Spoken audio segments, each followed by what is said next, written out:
and all Toastmasters, right? The opportunity of a lifetime. My experience thus far. I'd never been to California.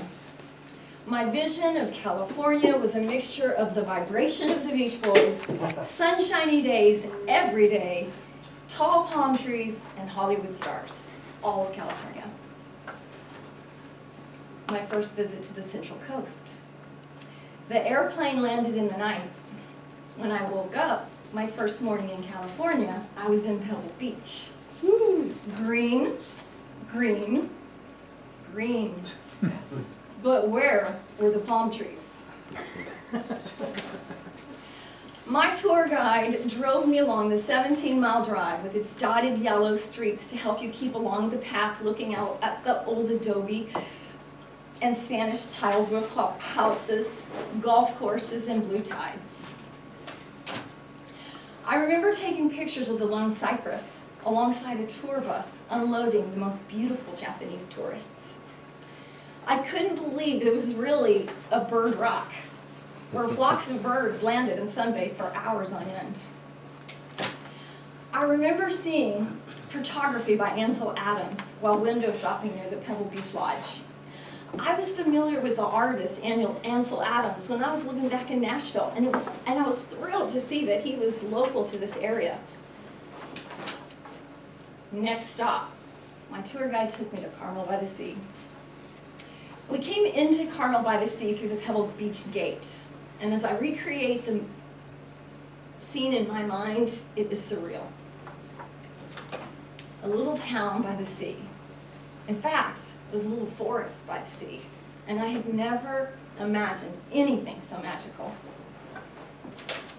As we worked our way up and down the streets of Carmel, I stepped into the Cottage of Sweets, which was an old-fashioned candy shop, and got some candy sticks and licorice and hot peanut butter fudge.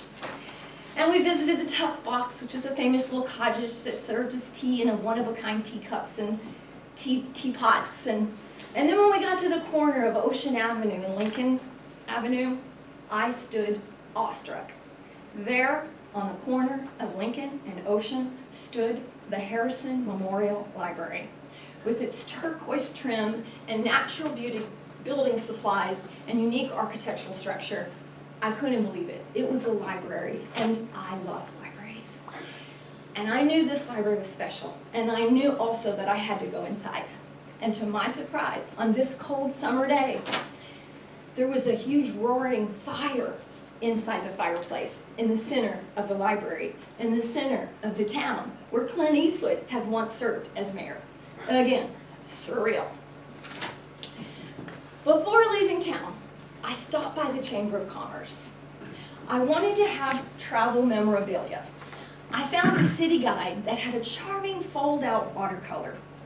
Precious little town I never knew existed. This map was treasure to be sure, and my most precious souvenir. It was art, and it was free.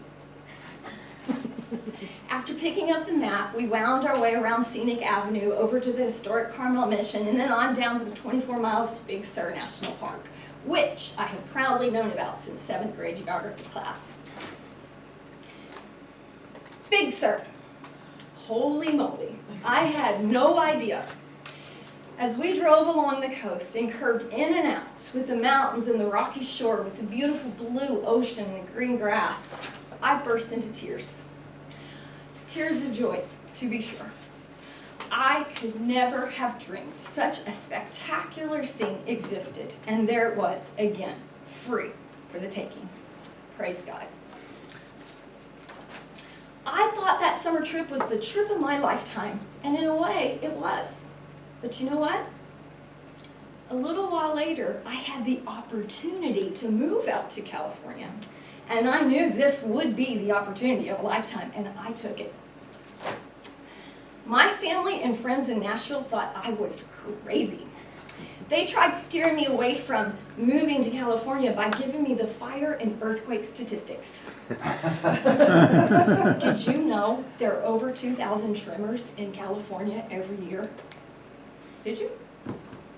And haven't you heard of the fires of El Nino, they would say? Maybe so. but the natural beauty to me far outweighed the beauty of the unknown. And after several months of living in California, I met a man at a Halloween party, and we became friends right away, and soon after began dating. One day, he came over to my house in Carmel by the Sea, and he observed the noticeably creased Carmel by the Sea watercolor pull-out map that I had saved as a souvenir on my first trip out to California, hanging on my wall. And he asked me about liking that map, and after all, it was very tattered, and quite tattered after surviving the move across the country, only to be re-hung with push pins on my wall in California again. I said, oh, no, this map is very special to me. I must keep it. I explained to him that it had hung on my wall every day in Nashville the year before I had gotten the opportunity to move to California. Smiling, he pointed to the lower right-hand corner of the map, and there was my man's signature. Needless to say, I got more fresh copies of that map, and I was even fortunate enough to marry this local artist, Carmel artist, and we've been married now for over 20 years. Yes, for me, trip of a lifetime.